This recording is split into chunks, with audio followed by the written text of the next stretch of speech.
And good morning, church. Kinakabahan ako.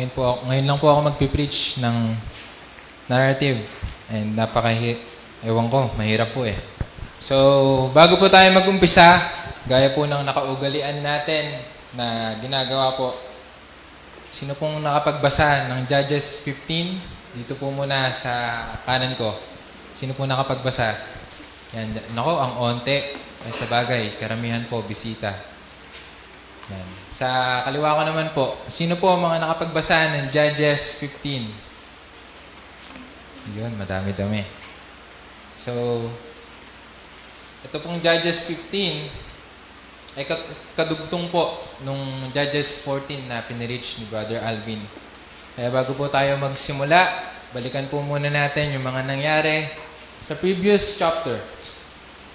So sa Judges 13, nangako po ang Diyos na magtataas siya ng tagapagligtas para sa Israel. And ito nga po si Samson. Pero pagdating sa Judges 14, nakita po agad natin na kahit ginagamit siya ng Diyos, magulo po yung direksyon ng kanyang puso. Pinili niya mag-asawa ng Philistine, and dahil sa conflict sa kanilang wedding feast, nagalit siya and pumatay siya ng 30 Philistine para mabayaran yung kapustahan niya. Pagtapos noon, umuwi siya sa bahay ng ama niya, iniwan niya muna yung asawa niya, and habang wala si Samson, binigay ng ama nung babae yung kanyang asawa sa ibang lalaki. And dun po nagtatapos yung chapter. May galit, unfinished conflict, and may nakaredy na paghihigante. Kaya naman, pagdating po dito sa Judges 15, bumalik na si Samson. Babalikan niya na yung asawa niya. And dun niya na nalaman na binigay yung asawa niya sa ibang lalaki. Sa best man niya, dun sa chapter 14, verse 19 or 20, companion. And dun, nagalit siya. Ngayon, sinunog niya yung mga bukid ng Philistine. And gumanti naman yung Philistine, pinatay yung asawa niya. Gumanti ulit si Samson hanggang sa lumaki yung gulo po na nangyayari dito. Ngayon, natakot ngayon yung mga taga-Juda. Kaya sinuko naman nila ngayon si Samson. Pero nung dalhin si Samson sa Philistine, the Spirit of the Lord rushed upon him. Napatay niya yung 1,000 lalaki. At natapos yun si Samson. Hapo, uhaw, at dun lang siya tunay na nanalangin. At sinagot siya ng Diyos. Pero tignan po natin yung sinabi ulit sa Judges 14:4. At ito po yung key verse natin. Na kahit sa mga maling desisyon po ni Samson, it was from the Lord. Na ginagamit po ng Diyos yung mga pangyayari. Yung mga pangyayari na yun para simulan po yung kanyang pagliligtas sa Israel mula sa mga Philistine. Kaya sa chapter 15, ito na yung continuation ng cycle ng paghihiganti niya. Ito rin yung patunay na kahit sa gitna ng mga kaguluhan, ang Diyos sovereign. Kaya po ang message natin this morning, God is sovereign over every human failure. Therefore, we can trust Him with everything we cannot control. God is sovereign over every human failure. Therefore, we can trust Him with everything we cannot control. Kaya ang tanong po natin, para masagot, ang tanong po na sasagutin natin, paano pinakita ng Diyos yung kanyang soberenya sa kabila ng pagkukulang ng tao? At ano yung ibig sabihin natin nito para sa paraan ng ating pamumuhay? Kaya God is sovereign over every human failure, sovereign over anger and revenge. In Judges 15 verses 1 to 8, dito nga bumalik na po si Samson para bisitahin yung kanyang asawa. Pero nung dumating siya, nalaman niya na binigay na nga nung ama, nung babae, yung kanyang asawa sa kaibigan niya. Judges 15:1-2, after a while, and ESB po yung gamit ko na version. At the time of the wheat harvest, Samson visited his wife with a young goat. And he said, I will go in to my wife in the room. But her father would not allow him to go in. And her father said, I really thought that you utterly hated her, so I gave her to your companion. Is not her younger sister more beautiful than she? Please take her instead. Kaya makikita po natin, matinding insulto yung natanggap ni Samson dito sa verse na to. Dito sa chapter na to. Malinaw po na pinapakita yung paglalapastangan nito sa kasal. And sa kultura po nila, na yung pagbibigay ng isang babae sa iba pong lalaki, malaki pong kahihiyan and seryosong paglabag po sa relasyon. And ganoon din naman sa atin. Hindi naman natin gusto yon. Kaya naiintindihan natin kung bakit nagalit si Samson. Kasi kung tayo rin naman po yung nasa sitwasyon, hindi po natural sa atin. Natural na mararamdaman po natin yung pakiramdam natin na gusto nating gumante. Pero dito po tayo dapat mag-ingat. Kasi kahit understandable po yung galit ni Samson, hindi po lahat ng reaksyon na nanggagaling sa galit tama. Kaya nga po lagi nating sinasabi na huwag tayong magdidesisyon kapag galit po tayo. Kasi alam po natin na hindi po maganda yung kinahihinatnan nito. And madalas, dito na po nagsisimula yung cycle. Kasi kung hindi po natin babantayan, makikita natin yung sarili natin kay Samson. Hindi lang nasaktan. Nagsisimula na rin siyang gumante. Kaya tignan natin po, in verse 3, tignan po natin kung paano siya tumugon.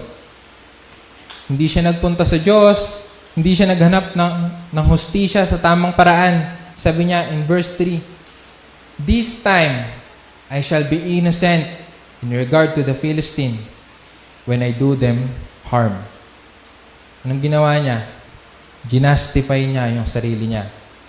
Yung sinabi niya, this time, ibig sabihin, sa isip niya, lahat po ng gagawin niya, justified. Kasi nga, nasaktan siya. And ito po yung logic ng revenge. Na kapag nasaktan tayo, feeling natin, meron na tayong karapatang gumante. Kaya ano nang ginawa ni Samson? Hinuli niya ngayon yung 300 lobo, tinali niya yung mga buntot ng dalawa-dalawa, nilagyan niya ng apoy yung mga tali, pinakawalan niya sa bukid ng mga Philistine. Ngayon, nasunog yung mga ani, wheat, vineyard, olives, lahat ng mga pangkabuhayan ng Philistine. Ngayon, sumagot naman yung Philistine. Pinatay nila yung asawa ni Samson and yung ama ng babae. Pumatay siya ng marami. Sabi niya in verse 8, "He struck them heap and tied with a great blow." Kaya makikita po natin yung pattern dito. Na sa bawat galit, magbubunga ng mas malaking galit. Bawat paghihigante, nagbubunga ng mas malawak na pagkasira. Kaya ganito po yung mangyayari pag gumagante. Pag gumaganti tayo, wala pong tunay na katapusan. Walang tunay na kapayapaan. Pero ang tanong kasi rito, bakit hinahayaan to ng Diyos? Bakit di niya man lang pigilan si Samson?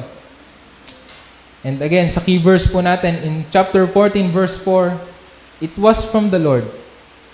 Pero take note po, baka mamali yung intindi po natin. Hindi po ibig sabihin, inaaprubahan po ng Diyos yung mga kasalanan ni Samson.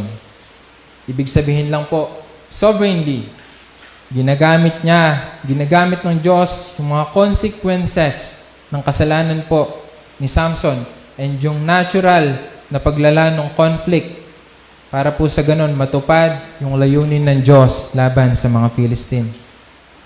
And ito po yung tinatawag na God's providence.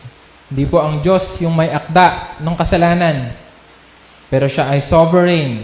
Pinamamahalaan niya ang lahat ng bagay na kahit yung mga masasamang desisyon po ng tao, ginagamit niya para matupad yung kanyang mas malaki pang plano. And gaya ni Joseph, di ba, yung mga kapatid niya, pinagbili siya, tinaraydor siya ng sarili niyang pamilya, pero ginamit pa rin po yun ng Diyos para makapagligtas siya ng marami. Kaya in Genesis chapter 50, verse 20, anong sabi? "As for you, you meant evil against me, but God meant it for good." Kaya ano pong makikita natin na aral na tinuturo sa atin dito? Na kahit po sa gitna ng isang tao na gumagawa ng mga desisyon, ng mga maling desisyon, ang Diyos sovereign. And again, hindi po binabasbasan ng Diyos yung paghihigante na ginawa ni Samson dito, pero ginagamit niya yung lahat ng yon para sa kanyang layunin. Kaya point, God calls us not to respond in revenge, but to trust Him, even when life feels unjust or painful. Kasi kung ang Diyos, if God can still work through a broken man like Samson, how much more can He accomplish in a life fully surrendered to Him? And next, God is sovereign. Sovereign over fear. Pagkatapos, tumakas si Samson, nagpahinga siya sa bato ng Etam. And dito na lumipat yung focus ng kwento, yung grupo ng Israel, specifically sa tribe of Judah. In Judges 15:9-10, then the Philistines came up and encamped in Judah and made a raid on Lehi. And the man of Judah said, "Why have you come up against us?" They said, "We have come up to bind Samson, to do him as he did to us." Ngayon, 3,000 po ng Judah yung pumunta kay Samson. And sabi nila, in verse 11, "Do you not know that the Philistines are rulers over us? What then is this that you have done to us?" Dito makikita po natin agad yung problema. Kasi again, balikan natin, sino po yung mga taga-Judah? Sila po yung mga anak ng Israel. Mga taong nasa ilalim ng pangako ng Diyos. Mga taong dapat kinikilala na si Yahweh yung kanila pong hari. Pero sa isip po nila, yung tunay na makapangyarihan ay yung mga kalaban nila. And dito natin makikita kung paano nga ba gumagana yung takot. Na kapag yung takot ng ibabaw, nagbabago po yung pagtingin natin sa realidad. Kung sino po yung kinakatakutan natin, siya yung nagiging Panginoon po sa isip natin.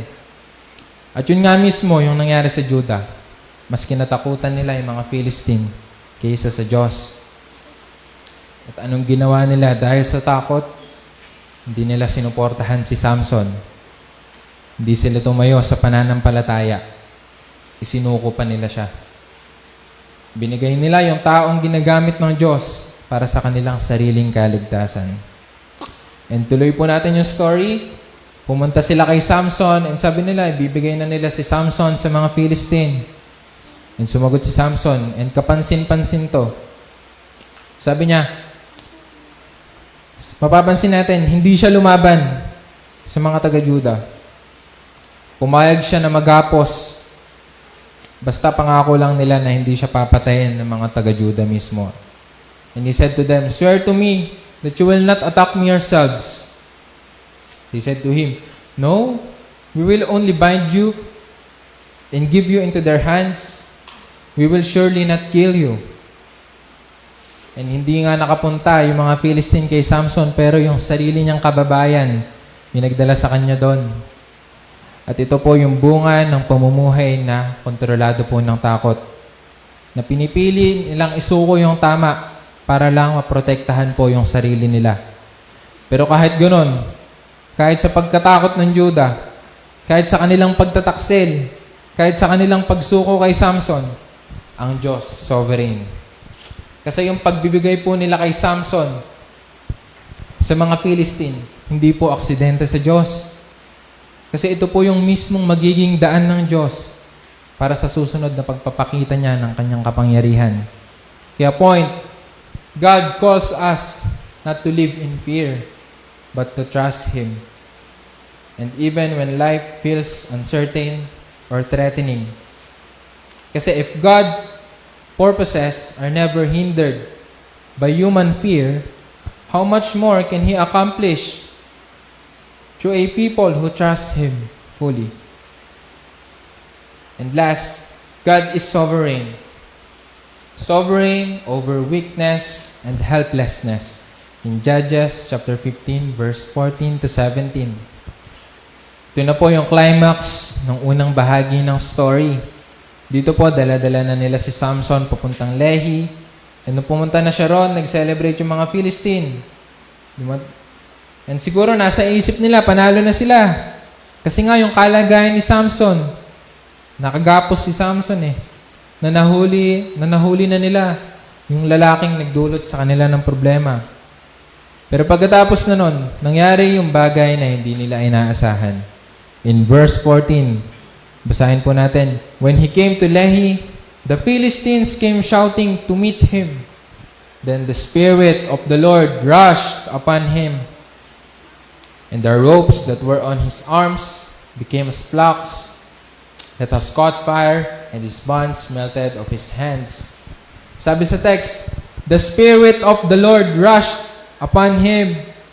And based on my research, ito po ay biglaan at makapangyarihang pagkilos ng Diyos na pumasok po kay Samson.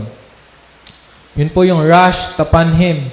At hindi po yun pinalano ni Samson. Hindi niya po ito kinaya sa sarili niyang lakas. Kasi ito po ay galing sa Diyos ng biglaan, rush. Dumating sa kanya at bigla siyang napalaya. After nun, nakita niya yung sariwang panga ng donkey na nasa lupa. And dahil patay po yun, ginamit niya yun para maging sandata niya. And dun sa Lehi, napatay niya yung 1,000 lalaki. Gamit lang yung panga ng donkey. Grabe. In verse 16, and he found the fresh jawbone of a donkey and put out his hand and took it. And with it, he struck 1,000 men. Kaya imagine natin, si Samson nakatali lang sa lubid kanina.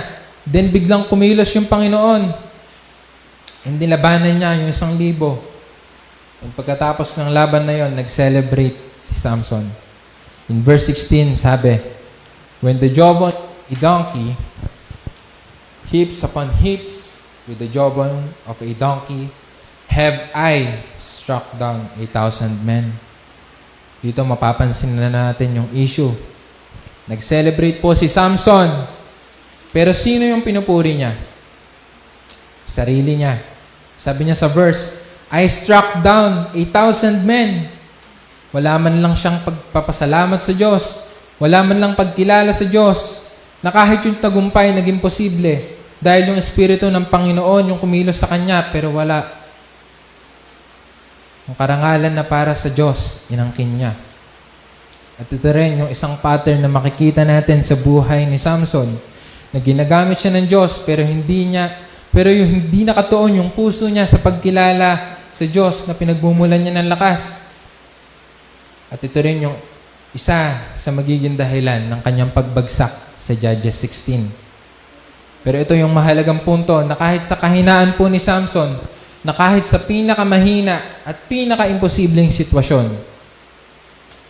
hindi pa rin ito napigilan ng Diyos. Kaya yung soberenya ng Diyos, hindi po nakasalalay sa ating lakas. Or kapag handa na tayo, kasi dito, pumunta yung Espiritu ng Panginoon sa Kanya, kaya siya nanalo. And this reminds us of a very important principle sa Scripture. 2 Corinthians 12:9, but He said to me, my grace is sufficient for you, for my power it made perfect in weakness. Alam po natin na ang Diyos ay hindi umaasa sa lakas o kahandaan ng tao para maisakatuparan yung kanyang layunin. Sa halip, pinapakita niya yung kanyang kapangyarihan kahit sa mga taong mahina, kulang, at hindi perfect. Para malinaw na siya lamang yung dapat bigyan ng papuri. Dahil yung kapangyarihan ng Diyos ay mas malinaw na nakikita kapag walang ibang rason ng tagumpay maliban po sa Kanya. So point, God calls us to trust Him even in weakness and helplessness because His power is not dependent on our strength or ability. Because if God's victory is never limited by human weakness, how much more can He accomplish to those who depend fully on Him? Kaya kung ang Diyos, sovereign, sa gitna ng pangyayari, sa lahat ng mga pangyayari, ano yung dapat nating gawin? Paano tayo dapat tumugon sa katotohanan na yon? Kaya dako po tayo sa pangalawang bahagi ng ating mensahe. Trust Him with everything we cannot control. And number 1, paano? Stop taking matters into your own hands. Balikan lang po natin sandali yung unang part sa chapter 15. Yung insultong natanggap ni Samson, yung panluloko ng ama, ng kanyang asawa. Lahat po yun tunay. Totoo po yung sakit at galit na naramdaman ni Samson doon. Pero yung solusyon po na pinili niya, na naghiganti siya, hindi ito nagdulot ng tunay na hustisya. Nagdulot lang po yun ng mas maraming sakit, mas maraming patay, mas maraming problema. Kaya ano po yung sinasabi ng Bible about dito? Na yung paghihigante is parang inaangkin natin na tayo yung may hawak ng hustisya. Pero ang totoo, ang tunay na hustisya ay sa Diyos. Kaya pag kinuha natin yung katarungan sa sarili natin, para na rin nating sinasabi na hindi natin pinagkakatiwalaan ng Diyos. Na siya yung gagawa ng tama sa kanyang paraan, sa kanyang oras. Sabi nga in Romans 12:19, Beloved, never avenge yourselves, but leave it to the wrath of God. For it is written, Vengeance is mine, I will repay, says the Lord. Hindi po kaya ng revenge na ayusin yung mga nasirang relasyon. Hindi po kaya ng revenge na baguhin yung nakaraan. Hindi po nito kaya mabalik yung mga nawala. Kasi ang nagagawa lang po nito ay magdulot ng bagong sugat sa iba pang tao. Higit sa lahat sa sarili mo. Kaya yung paghihigante na ginagawa ni Samson, doon din gumante yung mga Philistine. Kaya makita natin na yung paghihigante niya, nauwi lang sa mas malaking pagkawala para sa kanya. Kaya sa atin po ngayon, may tao po bang nagkamali sa atin? Or sitwasyon na parang gusto nyo pong kayo na mismo yung bumawi? Malinaw po yung paalala sa Bible na huwag tayong gumante. Dahil mas makatarungan po ang Diyos kesa sa atin. And pag pinili po natin gumante, imbis na katarungan po yung madala natin, baka mauwi lang tayo sa parehong cycle na nakita natin sa story ni Samson. Kaya nga lagi nating sinasabi, pag merong tao na gumawa na masama sa atin, pagpasa Diyos na lang natin yan. Next, paano? Stop living under the control of fear. And yung Judah sa chapter na to, ay para pong salamin sa atin. Balikan lang po natin ulit. Pumunta sila kay Samson and sabi nila, Do you not know that the Philistines are rulers over us?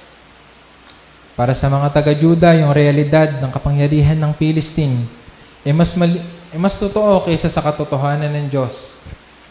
Dahil doon, yung taong ginagamit ng Diyos ay tinuring nilang problema, hindi solusyon. At dito natin makikita kung gaano kalalim yung epekto ng takot sa atin. Hindi lang po nito binabago yung nararamdaman natin, binabago rin po nito kung paano natin nakikita ang Diyos at yung kanyang ginagawa. Kaya pag yung takot mas nangingibabaw, nagiging hadlang po yung gawa ng Diyos, imbis na maging daan po yun ng pagtitiwala. Kaya yung Judah, imbis na magtiwala sa ginawa po ng Diyos, pinili nilang kontrolin yung sitwasyon. Sinuko po nila si Samson. Kaya pag tayo may takot sa puso natin, parang unti-unti natin kinukuha yung kontrol mula sa Diyos. Kapag hindi tugma yung gusto natin sa ginagawa ng Diyos, mas pinipili nating i-manage yung sitwasyon na magpasakop sa Kanya. Sabi nga in Proverbs 29:25, The fear of man lays a snare, but whoever trusts in the Lord is safe. Hindi po sinasabihan yung Judah na hindi na matakot. Tinatawag po sila na magtiwala. And dahil ang sagot po sa takot, hindi naman po lakas ng loob, kundi pananampalataya. Kaya kapag mas malaki po yung tingin natin sa problema kaysa sa Diyos, lalamang po yung takot. Pero pag mas malinaw po yung tingin natin kung sino ang Diyos, hihina yung kontrol po ng takot sa mga puso natin. At mas pinili ng Judah na magtiwala na mas makapangyarihan yung Philistine kaysa sa Diyos. Kaya yung resulta, hindi naman sila naligtas. Lalo lang nila pinakita kung gaano kalalim yung hawak sa kanila ng takot. Next, bring your weakness to God. In Judges 15, nandito na po tayo sa 18 to 20. Nandito naman po tayo sa isa sa pinakamahalaga at pinaka-personal na bahagi po ng ating text. Na pagkatapos ng tagumpay meron pong isang detalye na mapapansin natin. And he was very thirsty. And he called upon the Lord. Pagtapos ng laban, si Samson napagod, uhaw, nanghihina, malapit ng mamatay. Dito dahil sa kaaway. Ito ay dahil sa simpleng pangangailangan ng katawan, tubig. And dito natin makikita yung isang mahalagang bagay na sa kahinaan ni Samson, sa puntong wala na siyang magawa, doon lang siya tumawag sa Diyos. And sa mga naunang chapter ng kwento ni Samson, alam po natin na hindi natin siya nakitang lumapit sa Diyos sa panalangin. Hindi siya nanalangin bago niya sunugin yung mga bukid. Hindi siya nanalangin bago harapin yung mga Philistine. Hindi siya nanalangin bago yung laban. Pero ngayon, nung walang-wala na siya, wala na siyang sariling lakas na maaasahan, dun lang siya tunay na tumawag sa Diyos. And reflection po ito sa atin. Gaano ba tayo kadalas lumapit sa Diyos na huling option natin bilang last resort? Lumalapit lang po ba tayo sa Diyos pag ubos na yung lahat ng yung sarili nating paraan? And tanongin din natin, gaano rin kadalas ang Diyos na tinatanggap tayo kahit ganon? At ang Diyos, sa kanyang habag, nakinig siya at tumugon. In verse 19, and God split open the hollow place that is at Lehi, and water came out from it. And when he drank, his spirit returned, and he revived. Sa kahinaan ni Samson, nagbigay yung Diyos ng kailangan niya. Pinawi niya yung uhaw, binalik niya yung lakas ni Samson. And sa last part ng verse 19, yung binanggit na En Hakore, dito, ewan ko po kung tama yung pronounce ko, meaning, spring of the one who called. Yung lugar po na yun, pinangalanan, hindi dahil sa laban. Hindi dahil sa 1,000 kaaway na ni Samson. Pinangalanan po yun dahil sa sandaling tumawag si Samson, sumagot ang Diyos. Kaya ano pong makikita natin dito? Na ang Diyos ay hindi lang Diyos sa mga panahong maayos tayo. Hindi lang kapag malakas yung pananampalataya natin o kapag kontrolado natin yung bawat sitwasyon ng buhay po natin. Ang Diyos po ay Diyos, lalo na sa mga sandaling ubos na tayo. Kapag pagod na tayo, sa pagtanggap natin ng kahinaan natin, sa pagtigil po natin umasa sa sarili natin, doon po natin malinaw na nararanasan yung tunay na sustaining grace ng Diyos. Sabi nga in Matthew 11:28, come to me, all who labor and are heavy laden, and I will give you rest. And sa last, in verse 20, He judged Israel in the days of the Philistines. 20 years. Na kahit sa lahat ng mga pakahinaan ni Samson, ginamit pa rin siya ng Diyos for 20 years na judge ng Israel. Hindi po ito pagpuri kay Samson. Patunay lang po ito na soberenya ang Diyos na gumagamit ng kung anong meron siya para sa kanyang layunin. Kaya ang tanong, bakit mahalaga na makita po natin yung buhay ng isang judge na to na si Samson na ginamit ng Diyos pero puno rin ng kahinaan? Dahil kailangan po natin makita na kahit yung mga deliverers po ng Israel ay hindi sapat para ayusin yung pinakamalalim na problema ng tao. Oo, nakakatalo sila ng mga kaaway. Oo, ginagamit sila ng Diyos. Pero sila rin mismo na makakasalanan. Sila rin mismo mga makasalanan. And nangangailangan din ng tagapagligtas. At yun po mismo makikita natin sa text ngayon. Na yung problema ay hindi lang yung mga Philistine. Yung tunay na problema po ay yung puso po ng tao. Nakuha nga ni Samson yung tagumpay. Pero kahit siya mismo, hindi niya kayang talunin yung sarili niyang kasalanan. Ginamit siya ng Diyos, pero makikita pa rin natin na sa buong buhay niya, patuloy pa rin siyang pinapatakbo ng galit, pride, pag-asa niya sa sarili niya. At sa pagpapatuloy ng story sa Judges 16, mas lalo nating makikita na kahit siya mismo, ay nangangailangan ng mas dakilang tagapagligtas. Kaya dito sa story na to, unti-unti po tayong tinuturo kay Kristo. Na si Kristo hindi natin nakita kumilos sa galit at paghihigante. Dahil si Kristo nagtiwala sa Ama kahit sinaktan siya, ininsulto siya, pinako siya sa cross. Sabi nga in 1 Peter 2:23, when He was reviled, He did not revile in return. Nung ininsulto siya, nung sinaktan siya, hindi siya nagbanta, hindi siya gumante. Kahit kaya naman niya tawagin yung mga anghel para iligtas siya, pinili niya pa rin sumunod sa Ama hanggang sa cross. Si Kristo hindi rin natakot kasi nanatili siyang tapat kahit hanggang kamatayan. In Philippians 2:8, He humbled Himself by becoming obedient to the point of death. Hindi siya umatras dahil sa takot. Hindi siya umatras dahil sa sakit. Nagtiwala siya sa Ama ng buo. At dahil sa kanyang pagsunod, nabali yung kapangyarihan ng kasalanan at kamatayan.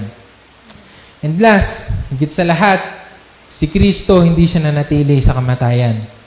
Nabuhay siya sa kapangyarihan. In Romans 1:4, declared to be the Son of God in power by His resurrection from the dead. And dun sa cross, nakita natin yung pinakadakilang larawan ng soberenya at biyaya ng Diyos. Di lang pinatawad ni Kristo yung mga kasalanan natin. Siya rin mismo yung umako nito, yung kaparusahan nito. Para sa ganun, matupad yung hustisya ng Diyos at mabigay yung mga awa sa ating mga makakasalanan. He Himself bore our sin in His body on the tree in 1 Peter 2:24. Kaya makikita natin na ang Diyos na sovereign sa gitna ng pagkukulang ng tao ay siya ring Diyos na nagpadala ng kanyang anak para harapin yung pinakamalalim nating problema sa ating buhay, ang kasalanan. At ngayon, dahil kay Kristo, meron na tayong pag-asa. Dahil si Kristo yung tunay at perpekto nating tagapagligtas na hindi lang nagbibigay ng tagumpay, siya rin yung nagbibigay ng tunay na buhay at pagbabago. Dahil kay Kristo, hindi na natin kailangan na mabuhay na alipin ng kasalanan, takot o pag-asa sa sarili nating lakas. Dahil yung Espiritu ng Diyos ay naninirahan na mismo ngayon sa bawat tao na nagtitiwala kay Kristo. In 1 Corinthians 3:16, Do you not know that you are God's temple and that God's Spirit dwells in you? Kaya challenge, paano tayo tutugon sa Diyos kahit hindi maayos yung puso natin? Number 1, don't let your pain become an excuse for sin. Mapapansin po natin si Samson na halos bawat mali niya, meron po siyang dahilan. Kasi nasaktan siya, kasi tinaraydor siya, and ginantihan niya lang yung ginawa sa kanya. And honestly, minsan, ganun din po tayo. Madali nating i-justify yung pride natin, yung bitterness natin, yung uncontrolled anger natin, basta meron tayong valid reason. Ganito lang ako kasi nasaktan ako. Valid naman yung galit ko. Kasalanan naman nila kung ba't ako nagkakaganito eh. Yung mga ganon. Pero hindi po porket understandable yung kasalanan natin. Ibig sabihin, justified na siya sa harap ng Diyos. In James 1:20, For the anger of man does not produce the righteousness of God. Kaya imbis na lagi po nating i-defend yung kasalanan natin, ang calling po sa atin, dalhin yon sa repentance. Hindi para itago, hindi po para i-justify. And minsan, pinakamahirap aminin, hindi lang tayo nasasaktan. Nagkakasala na rin tayo sa paraan kung paano tayo mag-respond. Kaya importante na hindi lang natin tignan kung ano yung ginawa ng ibang tao sa atin, kundi ano rin yung ginagawa ng kasalanan sa puso po natin. Kasi possible na sobrang focus po tayo sa mali ng ibang tao.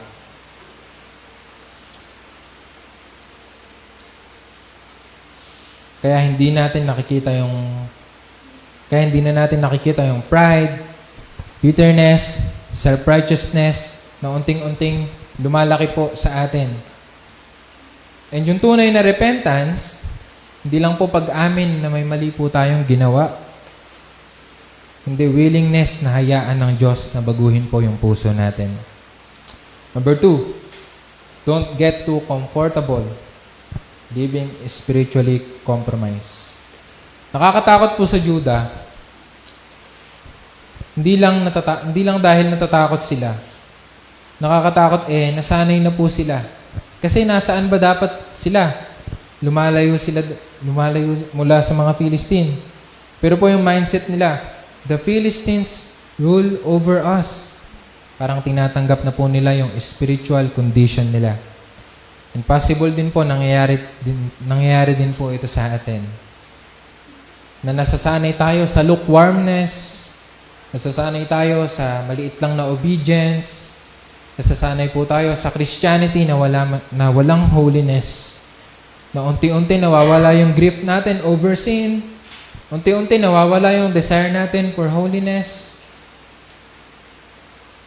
Hindi po tayo tinatawag ni Kristo para lang maging komportable tayo. Tinatawag niya po tayo para maging holy. In 1 Peter chapter 1, 15-16. And minsan, hindi naman biglaan yung ganito. Dahan-dahan po ito. Maliit na disobedience na paulit-ulit hanggang sa nagiging normal na lang. Kaya delikado po yung puso na hindi na bothered sa kasalanan. Kasi habang tumatagal, possible na active po tayo sa mga ministry ng church. Present po tayo ngayon. And ginagawa natin yung mga Christian responsibilities po natin. Externally. Pero internally, malamig na pala yung puso natin sa Diyos. Kaya kailangan po nating bantayan, hindi lang yung outward actions natin, pati na rin yung affection natin for Christ. Kasi yung spiritual maturity, hindi lang po tungkol sa dami ng nalalaman nating doktrina o gaano karami yung alam natin sa Bible. Kundi patuloy na paglago ang pagmamahal sa kabanalan at paglayo po sa kasalanan. And last challenge, learn to run to God before you are desperate. Ito po yung isa sa pinaka-humbling moments ni Samson, yung ending ng chapter. Na after ng victory, isa lang yung nakapagpabagsak sa kanya, yung uhaw. And dun lang siya tumawag sa Diyos. And madalas po nagiging ganun din tayo. Kapag okay tayo, confident tayo sa sarili natin. Pero kapag ubos na tayo, kapag wala na tayong control, kapag wala na tayong matakbuhan, dun lang tayo lumalapit sa Diyos. Pero ang Diyos, hindi naman sinasabi na lumapit lang tayo pag sira na. Sabi niya nga in John 15:4, abide in me. Daily dependence, daily communion, daily humility. Kaya yung Christian life, hindi lang po surviving. It's about walking with God consistently. And minsan, ginagamit pa ng Diyos yung moments ng weakness natin para ipaalalas po sa atin na hindi talaga tayo self-sufficient. Kasi madaling isipin na okay tayo spiritually. Kapag malakas tayo, productive tayo, pero gaya ni Samson, possible na may outward victories, pero spiritually dependent pa rin tayo sa sarili nating lakas. Kaya grace din minsan yung pagkakataon na pinapakita ng Diyos kung gaano tayo kahina without Him. Tinuturoan niya tayong mas lumapit at mas mag-depend sa Kanya palagi. Kaya yung maganda rito, hindi naman mabait si Samson. Hindi rin malakas yung Israel.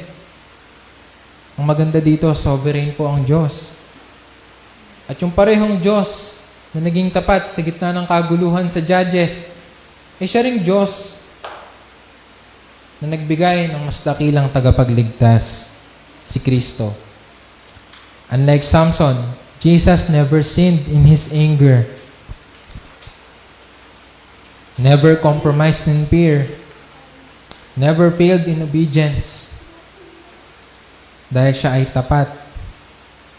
Siya yung tapat kung saan tayo madalas bumabagsak.